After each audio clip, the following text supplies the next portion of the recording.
In a world where every new gadget becomes obsolete before you even have time to use it, and things break down faster than you can find the instructions, don't you get the feeling that we've lost something? We, enslaved by algorithms and plastic, consider ourselves the leaders of progress. But what if everything we know about development is just an illusion? Have you ever wondered why Gothic cathedrals, built by the hands of backward medieval people, have been standing for 1,000 years, and your modern houses begin to fall apart after a couple of decades? How did they do it with only a hammer and chisel, without our smart technologies and billion-dollar budgets? And isn't their ancient crafts not just nostalgic, but a clue that we may be heading in the wrong direction? Get ready for a shocking dive into a world where every hammer stroke was an act of creation, and every tool was an extension of human genius. Watch this video to the end, and you will understand why the real magic lies not in the chips, but in the hands that made history. At the heart of any medieval settlement, there was always a blacksmith shop, shrouded in smoke and the clink of metal. The blacksmith wasn't just an artisan, he was an alchemist who transformed rough ore into vital tools and weapons. His skill was the foundation of survival, and without it, it was impossible to imagine agricultural work, construction, or defense. The blacksmith held a special place in society, often enjoying respect bordering on mystical awe. His ability to subdue fire and transform stone into vital items seemed like a miracle to the townsfolk. Often blacksmiths were considered not just masters, but people with a connection to the other world or secret knowledge. Everything depended on their skills, from the plow blade that fed the village to the sword that protected them from enemies. Medieval English blacksmiths used charcoal for their furnaces, which provided a much higher burning temperature than conventional firewood. This allowed them to reach the temperatures required for forging and welding iron. They knew how to control the air supply with bellows to control the intensity of the flame, which was critical for working with metal. Did you know that many of these blacksmiths had knowledge passed down from generation to generation, which was actually secret, and they were carefully guarded from outsiders? These secrets concerned not only the composition of alloys, but also the special quenching, tempering, and welding techniques that made their products exceptionally strong and durable. Some recipes may have included adding unusual ingredients to the metal, such as bone meal or ash, which from a modern point of view sounds like superstition, but could affect the carbon content of steel, increasing its strength. The blacksmith's tools were simple but effective. A hammer that could weigh anywhere from a few kilograms to tens of pounds for large jobs, various pincers to hold hot metal, an anvil, a massive metal block that serves as a support for forging, and, of course, a furnace with bellows.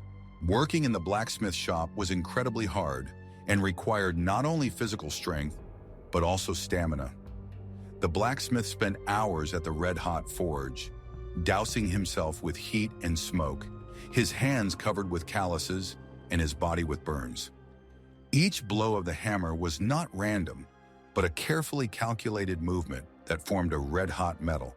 The master had to feel the temperature of the metal by its color, determine the readiness for forging by the sound of impact, and understand how each impact will affect the structure of the future product. KB blacksmiths could make almost everything from agricultural implements such as plowshares and sickles, to door hinges, nails, cutlery, and of course, weapons such as swords, arrowheads, and armor. The quality of their work directly affected the efficiency of peasants' quarter labor and the safety of soldiers. A bad plow could lead to crop failure, and a bad sword could lead to defeat in battle. Therefore, the choice of a blacksmith was taken very seriously. One of the most impressive aspects of blacksmithing is the ability to create Damascus steel. It was famous for its exceptional strength and sharpness, as well as the characteristic undulating pattern on the surface. The process of making it was long and laborious. Layers of various types of steel were repeatedly folded and forged, creating unique structure. This process, called blacksmithing, allowed layers of metal with different carbon content to be combined, creating a material that was both hard and flexible, able to withstand heavy blows without breaking and maintain the sharpness of the blade. Blacksmiths knew that it was necessary to achieve a perfect balance of NSA between soft iron, for flexibility, and hard steel, for strength and sharpness. They repeated the process of heating, folding, and forging dozens, sometimes hundreds of times, perfecting their skills. But could these craftsmen, without modern metal science, really understand the molecular structure of the metal they were changing? Or was their success just the result of thousands of years of inherited trial and error? How did they manage to achieve such uniformity and strength without composition analyzers and high-precision thermometers? Could they intuitively sense when the metal reached the right temperature and consistency for the next stage? If you want to find out the answer to this question, as well as see how ordinary iron turned into a work of art that surpasses many modern analogs in its performance characteristics, watch this video to the end. We will explain why the secrets of Damascus steel are still not fully understood and why modern scientists are still trying to produce its properties. Wood was the most affordable and versatile material in medieval England. It was used everywhere. For the construction of houses, ships, carts, furniture, agricultural tools, and countless household items. The skills of carpenter were irreplaceable. And without their skills, it was impossible to imagine any settlement. Their work required a deep understanding of the properties of different types of wood, the ability to choose the right material and process it with maximum efficiency. Planners were the architects of their time, able to build a house, a barn, or even an entire ship, relying only on their hands and a limited set of tools. English carpenters of that time did not use saws to cut logs into planks as often as we are used to doing today. Instead, they preferred to split logs along the tree's fibers with wedges and hammers. This method, known as splitting, allowed to preserve the natural strength of wood because it did not damage its fibers, unlike sawing, which cuts them. The result was boards that were significantly stronger and less susceptible to corrosion, cracking, and deformation due to moisture and temperature changes. Did you know that it is thanks to this method that many wooden structures built thousands of years ago still stand today? Some medieval houses built in this way have been preserved in England and Europe, striking for their durability and resistance to time. This method also saved material, as the split followed the natural fiber lines, minimizing waste. The carpenter's main tools included an axe, a chisel of various sizes for selecting grooves and cutting out parts with high accuracy, a plane for leveling surfaces and giving them smoothness, a rotisserie for drilling holes of various diameters, and a hammer. All these tools were made of iron and had wooden handles, often whittled by the master himself, perfectly fitted to his hand. The sharpness of the tools was maintained manually with the help of whetstones, and this was one of the most important skills of the submariner. The connection of wooden elements was carried out without the use of metal nails, which were expensive and scarce, and were also considered less reliable than traditional connections. Instead, complex and strong joints were used: spike groove, dovetail, cuttings, and dowels. These connections required incredible precision and accuracy because any mistake could lead to the destruction of the entire structure. They were so strong that they could withstand significant loads without weakening. The wooden houses of the peasants were simple in design, but surprisingly functional. They consisted of a frame of oak beams filled with a weave of branches daubed with clay and straw, the so-called wattle and daub. The roofs were covered with thatch or wooden shingles, providing relatively good insulation from rain and snow. Each element of the house was made by hand, and the connections were adjusted with such precision that some medieval buildings still amaze with their durability, surviving centuries with minimal changes. Carpenters carefully selected trees, taking into account their age, breed, and even orientation to the cardinal directions, believing that this affects the strength of the wood. They also knew how to dry Derevo properly so that it wouldn't crack or deform over time. Stone construction was the preserve of the most highly skilled craftsmen and the most ambitious projects: churches, cathedrals, castles, and city walls.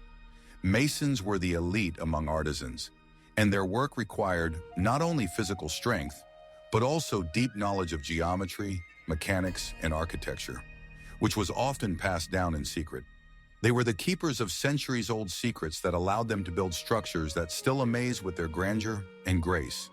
Their skills were unparalleled in the modern world, where everything is controlled by machines and computer programs. Medieval stonemasons who worked on majestic Gothic cathedrals developed unique methods for accurately measuring and transferring dimensions to stone.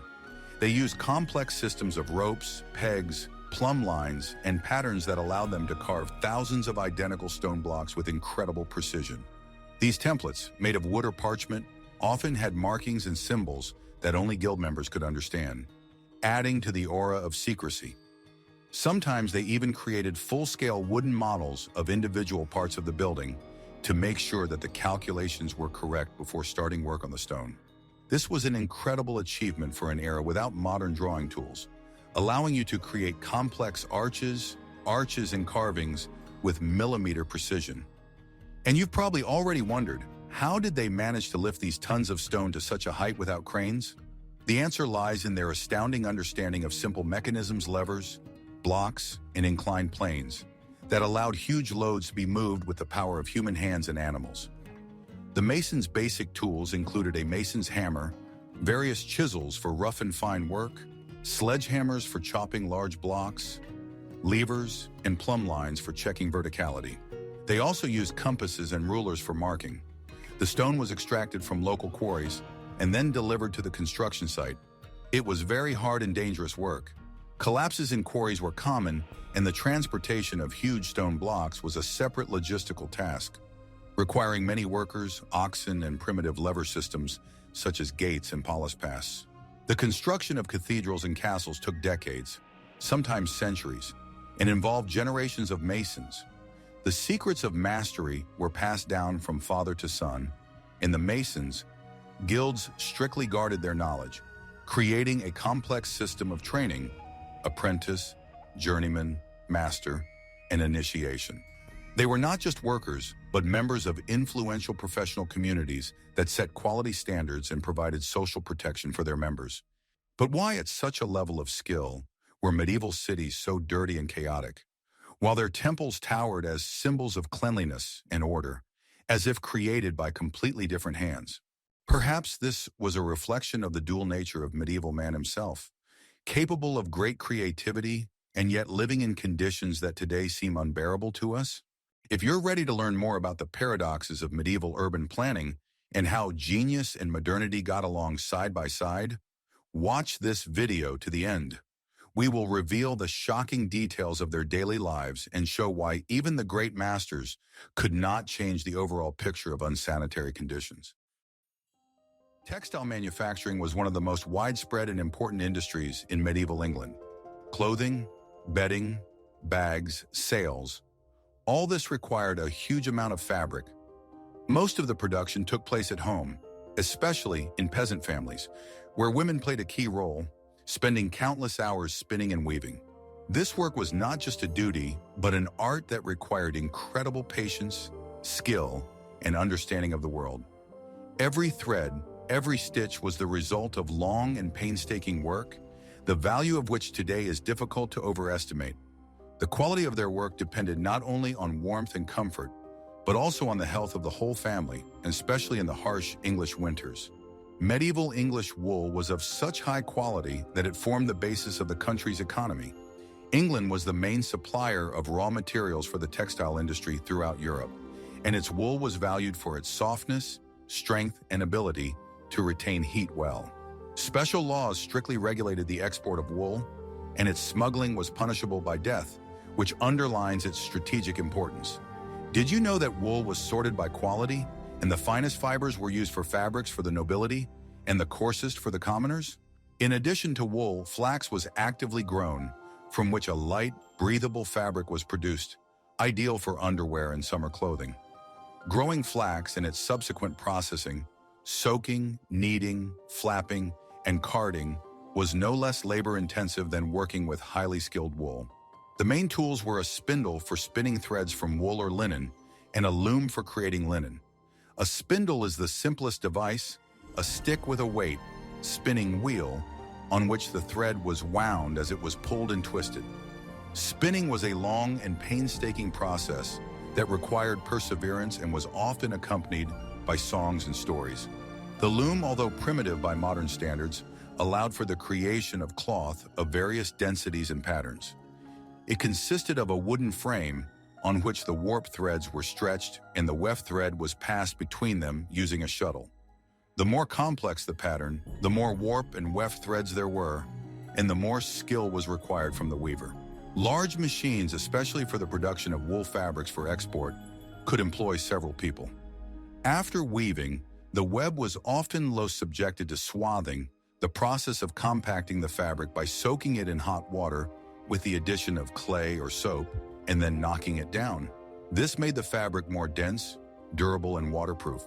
Women dyed fabrics using natural dyes derived from plants: oak bark, madder, vita, indigo, insects, cochineal for red, and minerals, such as ochre for yellow and brown. The dyeing process was complex and required knowledge of chemical reactions, as well as the ability to properly prepare dyes and fixatives, mordants, so that the color was persistent and did not fade. Each color had its own meaning and price. Bright colors such as red, blue, and purple were expensive and often associated with the nobility, symbolizing wealth and statuary, while browns, grays, and earthy shades were commoners, as they were cheaper to produce. Fabrics were often decorated with embroidery using wool or silk threads depicting scenes from the Bible, coats of arms, or everyday life, as well as symbolic patterns. This embroidery was not only decorative, but also often served as a marker of social status or regional affiliation. In addition to clothing, textiles were used to make sails for ships, which was critical for maritime trade, fishing, and defense. The production of sails required particularly strong and dense fabrics that were resistant to water, wind, and sunlight. For this purpose, the best and strongest flax or hemp fibers were used, which were woven very tightly and sometimes treated with wax or resin for additional water resistance. This was a separate, very specialized area of textile production. Studying their methods, you can't help but wonder, how did they manage to create such complex patterns and dense fabrics without electricity and high-precision machines? Could they have some sense of the material that allowed them to achieve such results? Or was it pure calculation and passed down from generation to generation of experience? If you want to find out how ordinary wool turned into clothing that could withstand the harsh English winters, and why their fabrics sometimes surpassed modern ones in durability, watch this video to the end. We will reveal the secrets of their nanotechnologies and show why simplicity is sometimes more effective than complexity. Pottery was one of the oldest crafts and played an important role in the everyday life of a medieval person. Pots, jugs, bowls, plates, water and beer jugs, all these items were an integral part of everyday life, and their production required special skill and a deep understanding of the properties of clay. Potters were not just craftsmen, they were suppliers of vital items, without which it would be impossible to store food, prepare food, and transfer liquids. Each settlement had its own potter, and sometimes entire families specialized in this craft. Most medieval English pottery was unglazed and had a red-brown color due to the high iron content of the local clay. However, craftsmen were already experimenting with primitive glazes, using, for example, lead powder, which when fired created a shiny, waterproof surface. These glazes, of course, were dangerous to health due to the toxicity of lead, but then they did not know about it. And how on earth could they create such symmetrical and functional vessels without electric potter's wheels and automated processes, relying only on the strength of their legs and the skill of their hands to shape the clay perfectly? Their sense of balance and proportion was astounding. The main tool of the potter was a potter's wheel, which was set in motion by hand or foot using a pedal. It allowed you to quickly and evenly form clay vessels, pulling the clay up and giving it the desired shape. Clay was extracted from local deposits and then carefully cleaned of seasonings, stones, roots, and kneaded to the desired consistency. It was a time-consuming process that required patience and attention, as the final result depended on the quality of clay preparation. Sometimes sand or chamotte, burnt and ground clay, was added to the clay to reduce shrinkage and prevent cracking during firing. After the vessel was formed on the circle, it was carefully removed and air-dried for several days or weeks until it became leathery hard. Then perhaps handles or decorative elements were added. After that, the products were fired in special furnaces. These furnaces, usually earthen or brick, had two chambers, the lower one for fire, furnace, and the upper one for products. Fuel was firewood or charcoal. The temperature in the furnace reached 900 or 1,000 degrees Celsius, and the potter controlled it by regulating the supply of air and fuel. Firing was a critical step. If the temperature was too low, the product remained brittle and porous. If it was too high, it could crack, deform, or even melt. The ability to read the flame and color of incandescent objects was one of the main secrets of the potter. Potters not only created functional objects, but also decorated them. The decorations were simple: hand-drawn patterns with fingers or simple tools, scratching, drawing reliefs, or using stamps. Sometimes engobes were used liquid clay coatings of various colors, which were applied to the surface before firing. The shapes of the vessels varied and depended on their purpose: tall pitchers for water, wide bowls for food, narrow pots for storing grain. Ceramics were relatively inexpensive and accessible to most segments of the population, making pottery a thriving craft and an important part of the local economy. But why, with such an abundance of clay and skills, did they not create stronger and more durable products that could survive to this day in large numbers? Except for fragments? Were their firing methods not perfect enough? Or do the reasons lie deeper in the very attitude to materials and the one-time use? If you want to learn about the dark history of medieval pottery and its hidden dangers, including the toxicity of glazes and why archaeologists find so many fragments but so few whole pieces, watch this video to the end. Tannery was one of the most sought-after and perhaps the most smelly crafts of medieval England. Leather was used for making shoes, clothing, belts, bags, gloves, armor made of thick, hard leather, as well as for bookbinding, saddles, and other everyday items. Without quality leather, everyday life would be unthinkable, especially for protection from the weather and for heavy physical labor. Tanners were irreplaceable suppliers of materials on which the lives of many people depended. Their work was one of the dirtiest and most unpleasant, but also vital. Tanners in the Middle Ages used the bark of oak, willow, or other trees rich in tannin substances that prevent rotting and make the skin strong, elastic, and durable. The tanning process could take up to a year, and sometimes even longer, and required constant monitoring of the temperature and concentration of the solution, which was frequently changed. Did you know that this process was so smelly that the tanneries were usually located outside the city walls so that their unpleasant smell would not disturb the residents? Imagine the stench: rotting hides, pungent chemicals, and the fumes of tanned solutions that ate into the clothing and skin of the craftsmen themselves. Despite this, they continued their work, knowing its importance. The process of making leather began with removing the skin of an animal: cows, sheep, pigs, goats. This was followed by cleaning of meat and fat residues with special scrapers, as well as removing wool by soaking the skins in lime mortar or other caustic substances. This stage was called mesdrainy and zolini. After that, the skins were soaked in large tanning vats. A vat that was a deep pit lined with wood or stone, filled with a solution of water and crushed tree bark, tannic extract. This stage was the longest and required a lot of patience and regular mixing of the skins to ensure even soaking. The craftsmen carefully monitored the process, taking out the skins from time to time and checking their condition. After tanning, the leather was dried, stretched on special frames, and then softened with various tools such as ironers, scrapers, and wooden mallets that broke the fibers. Depending on the purpose, the leather could be painted with natural dyes, for example, vegetable pigments, treated with wax, grease, or resin to give water resistance and shine. Master tanners had unique skills that enabled them to produce leather of varying thickness, softness, and strength, suitable for a wide variety of purposes, from the thinnest gloves to the thickest soles of shoes to the toughest military armor. Leather goods were very valuable, and high-quality shoes, for example, served for years, sometimes being inherited. However, the work of a tanner was extremely difficult and dangerous to health due to constant contact with caustic chemicals, rotting materials, and heavy physical labor.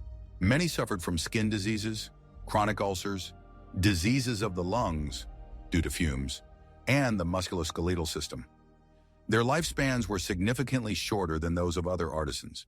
However, it was a sought-after and necessary craft that provided important aspects of everyday life. But how did they manage to achieve such strength and durability of the skin without modern chemical processes, accurate analyzers, and protective equipment? Were their insights and accumulated experience more important than scientific knowledge? If you want to learn about the hidden secrets of medieval tanners, their unique recipes that still raise questions among modern chemists, and how they coped with incredibly harmful working conditions, watch this video to the end. We will show how products that can withstand the test of centuries were born from the most unpleasant raw materials. Glass in the Middle Ages was an expensive and rare material, available mainly for churches, castles, and wealthy homes. However, its production was one of the most impressive displays of medieval craftsmanship, requiring high temperature, precision, and artistic taste. Historical fact: English glassblowers in the Middle Ages used sand, lime and soda, ash from marine plants to make glass. They already knew that the addition of metal oxides produced different colors.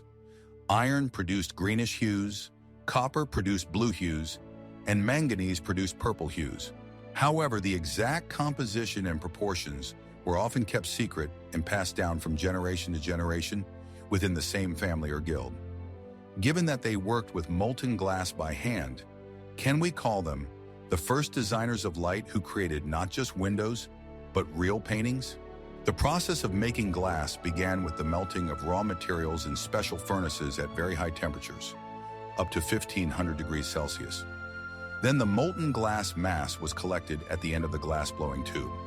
The master, rotating the tube and blowing out air, formed various products from it: vessels, windows, flasks. To create window panes, the technique of crowned or cylindrical glass was used when a large bubble was blown out, which was then cut and straightened. Stained glass windows were one of the most striking achievements of medieval glassmaking. They decorated churches and cathedrals, creating an incredible play of light and color.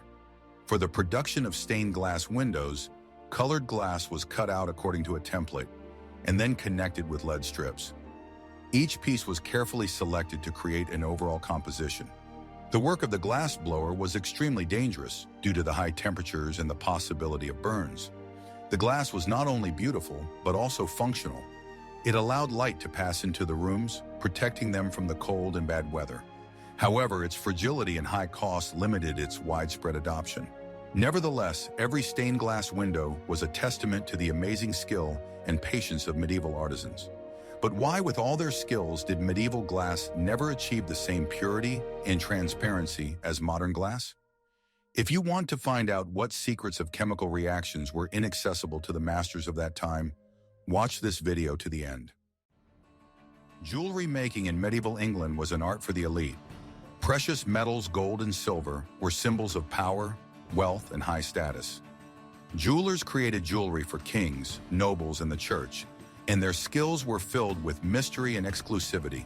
Historical fact: jewelers of that time used the Zerny technique, soldering the smallest gold or silver beads to the surface of the product, creating a complex pattern, and also the technique of filigree, creating a pattern from the thinnest wire, which was then soldered to the base. These techniques required incredible precision and perseverance, as the work was done manually, often under a magnifying glass. It seems that their hands were endowed with magic. But is this really the case? The goldsmith's tools were miniaturized and specialized. Small hammers, fine chisels, tweezers, vices, and torches for melting and soldering metals. Precious stones such as rubies, sapphires, emeralds, and amethysts, diamonds were less popular at the time due to processing difficulties, were set and often polished to a high gloss. However, the cut of the stones was still far from modern standards, and the stones most often had a rough, natural shape. Goldsmiths also created religious objects: crosses, bowls, icons, and books decorated with gold, silver, and precious stones. These objects were not just works of art, but symbols of faith and divine authority. They could also produce stamp seals, which were used to certify documents and letters, and were a sign of high origin. The job of a jeweler required not only technical skills, but also an artistic vision. Each product was unique and reflected the tastes and status of the customer. Unlike other crafts, jewelry making was much more refined, and its masters were often close to the court or large monasteries. But how, without modern knowledge of alloys and melting points, did they manage to create such complex and durable jewelry that has survived for centuries? If you are ready to learn about the chemical secrets of medieval jewelers and their amazing recipes, watch this video to the end. Until the invention of the printing press by Gutenberg in the mid-15th century, books were a real treasure, created by hand in the scriptoriums of monasteries and courtyards. The scribes and illustrators were highly skilled professionals whose work was painstaking and required great patience and attention to detail. Historical fact: most medieval books were written on parchment specially treated animal skin, most often sheep, calves, or goats. Parchment was extremely durable, but its production was very labor-intensive and expensive, making the books incredibly valuable. The creation of a single Bible required the skins of hundreds of live animals. Have you ever wondered why the manuscripts of that time were so well preserved, despite the lack of modern conservation methods? The main tool of the scribe was a pen, most often a goose pen, which had to be constantly sharpened. The ink was made from natural ingredients: soot, ink nuts, growths on oak caused by insects, or minerals. The writing was slow and exacting, as any mistake could ruin an entire page of parchment. Books were often decorated with miniatures, small illustrations that were created using natural pigments. Artists used bright colors derived from plants, minerals, and even precious stones, such as lapis lazuli for blue. These illustrations were not only beautiful, but often carried hidden meanings that only initiates could understand. Book covers were made of wood covered with leather and often decorated with metal overlays and precious stones. Creating a single book could take months or even years, and it was the work of a whole team: copyists, illustrators, bookbinders. Book ownership was a privilege, and literacy was rare, especially among peasants. Books were a source of knowledge, religious texts, and historical records, их текстов и летописей, сохраняющих историю. But why, if knowledge was so valuable, was it available only to a few? If you want to learn about the dark side of medieval censorship and how the church controlled the distribution of information, watch this video to the end. Before the blacksmith could start working, it was necessary to get the metal itself. Metallurgy in the Middle Ages was a labor-intensive and often dangerous process, but without it, it was impossible to imagine any of the above crafts. Historical fact: in medieval England, iron was extracted from swamp ore or from shallow deposits. Then it was melted in pachach siraduvka cheese-blowing furnaces, primitive furnaces built of clay and stones, which were heated with charcoal. The temperature in such furnaces was not high enough to completely melt the iron, so it was obtained in the form of a porous, spongy mass mixed with slag, which was called krise kinnaman. Did you know that the process of making this kritza was incredibly inefficient, and most of the ore just went to waste? The process of obtaining iron was as follows. Ore mixed with charcoal was placed in a cheese-blowing furnace. Through the holes in the lower part of the furnace, air was supplied using bellows, increasing combustion. After several hours of roasting, the matrix was removed from the furnace, which was repeatedly hammered and heated to remove the slag and compact the metal. This process was called refining and required a huge amount of physical effort. The resulting iron was relatively soft, but it could be tempered by heating it to high temperatures and then cooling it sharply in water. This made it harder and more durable. However, the quality of the metal varied greatly depending on the composition of the ore, the firing temperature, and the skill of the metallurgist. Metallurgical centers were often located near forests, since the smelting of iron required a huge amount of charcoal. Deforestation for coal production had a serious impact on the environment. Working in the steel furnaces was extremely difficult and unhealthy due to the constant inhalation of smoke and dust, as well as the high temperatures. However, without these masters, the medieval world could not exist as we know it. But why, after so many centuries, are we still unable to fully replicate some of the properties of ancient metals created under such primitive conditions? If you want to uncover the secrets of medieval metallurgy that still baffle modern scientists, watch this video to the end. We have just taken a fascinating journey into the world of medieval English craftsmanship, where people devoid of modern technology created things that still inspire us today. We saw how fire and hammer transform metal, how tonic and chisel carved greatness out of wood, how chisel and clay turned into masterpieces, and how spindle and loom created clothing that served generations. Their tools were simple and their methods laborious, but that was their strength. They knew their materials by sight, felt them, understood their properties intuitively. Each subject was the result of painstaking manual labor and deep knowledge passed down from generation to generation. It was not just a craft, but a real art of survival and creation. Perhaps this is the main lesson. In the modern world where everything is automated and simplified, we often lose touch with the creation process, with understanding how things are made. Medieval masters reminded us that true greatness lies not in the complexity of technology, but in skill, patience, and respect for the material. If you enjoyed this dive into history and want to learn even more amazing facts about the life and achievements of our ancestors, be sure to subscribe to our channel. Put likes, write comments, what other historical topics you would like to explore. We will be glad to hear your feedback and suggestions. See you again in the next videos.